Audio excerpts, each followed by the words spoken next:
Okay, here we are back again. Section 8.2. This is coming pretty directly off the first section, so I don't think it'll seem too drastically different. Logarithmic form of an exponential function. So this is kind of what we did in the last section where we're going back and forth between logarithms and exponential form. So the main thing you need to know is the following. Given exponential form, b to the a power equals c. And if someone asks you to write that in logarithm form, this is what I personally do. Over and over, it's a tape.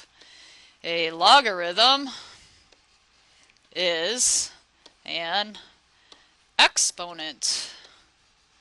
So that little tape plays in my head. And so then I am able to say, okay, a logarithm is an exponent. So I go back to my beginning here and I say a logarithm is an exponent. So that means that a, which is an exponent, is, remember equals, is a logarithm. Now, the next easiest thing to deposit over in my log form is the base, which I think we're pretty comfortable with. So the base in this particular case is a b. And then the remaining thing is the c, which comes into this position right here. So that's all you got to do. Okay, you need to be able to basically kind of go back and forth between these two forms. So I'm going to do a series of examples, and then that's going to be it. So given something like 9 cubed equals 729, you may be asked just something simple. Write in log form. Okay, you're going to get sick of hearing me say it, but I'm going to say it again. A logarithm is an exponent. A logarithm is an exponent, and so 3 is my exponent, so there it goes. Going over into this form then, I've written this a little too close, I'm going to change this. I'm going to move this over here. I need a base underneath my log. In this case the base is 9, and then I'm going to plop down a 729 right there. It's called the anti-logarithm. So if you notice, this base raised to this exponent, a logarithm is an exponent, gets me to 729. So maybe that's another way you can think about kind of going back and forth in this situation. Okay, another example. Write 3/2 equals log base 25 under 25 in exponential form. So here's a situation where we're going to go the other direction. So here goes my broken record again. A logarithm is an exponent. So that 3/2 is going into my exponent position. This 25 right here is my base. And so 25 to the 3/2 power then has to be equal to 125.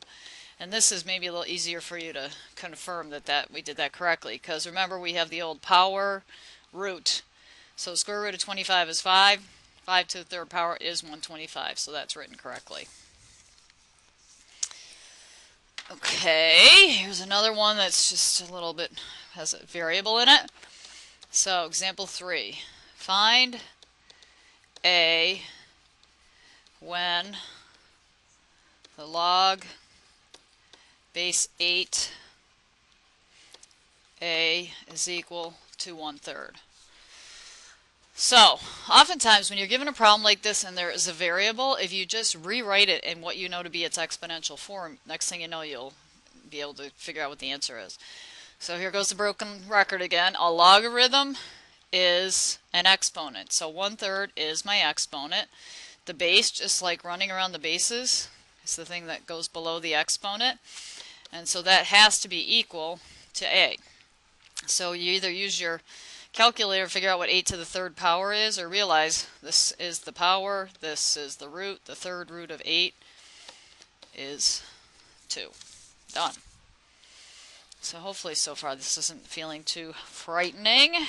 Okay, one more example that I think is going to make you think maybe just a little bit more. Given something like this, log base 3 1/9 equal to log base 2 x. Solve for x. So basically what we need to do is really figure out what log base 3 1/9 is. Now if you're starting to already feel this, you might say, well, that's my base and a logarithm is an exponent, so I just need some exponent that gets me to 1/9. But just to think it out a little bit more, I'm going to just do a little bit more here with this. For a minute, since these guys are equal, I'm going to just set them in each equal to y. I'll just call it y just as another variable. So y is equal to log base 3 1/9, and so that would mean whatever this value is that I need to figure out is also equal to log base 2 x, because there's an equal sign here. Now why would I do that? Well, this way I can sort of just look at this as its own separate thing. So to figure this out then, I say, okay, I have a base of 3 and a logarithm is an exponent. So my question really is 3 to the y equals 1/9. What do I put in that position there? Now, your brain might say, well, a 2, but if you remember, 3 squared is going to give me 9. So if I want this thing to have my 9 be in my denominator, then if I put a negative 2 in that position, that means 3 to the negative 2 power, which is the same as 1 over 3 squared, which is equal to 1/9. So in this case then, from this side, I can figure out that y is equal to negative 2. So really what I've done is I've figured out that this thing right here is equal to negative 2. So now I can come on over here and say, well, negative 2 then really is what this log base 2 x is equal to. So once again, in order to solve this thing, oftentimes if I just go into exponential form, I'll be able to get the job done. So once again, logarithm is an exponent. My base is the 2 over here. So 2 to the negative 2 power has to be equal to x. And just more good practice with negative exponents then. Remember, anything, even though it's not written as a fraction, really is a fraction. So if I have 2 to the negative 2 power, if I want to make that stop being a negative exponent, I'm just going to ship it down. So that's the same as 1 over 2 squared, also known as 1/4. Now the reality is your calc would be happy to tell you what 2 to the negative 2 is if you were to type that in. Okay, that's all I've got for notes on section 8.2, so it is now your job to do the quiz on mathexcelforschool.com.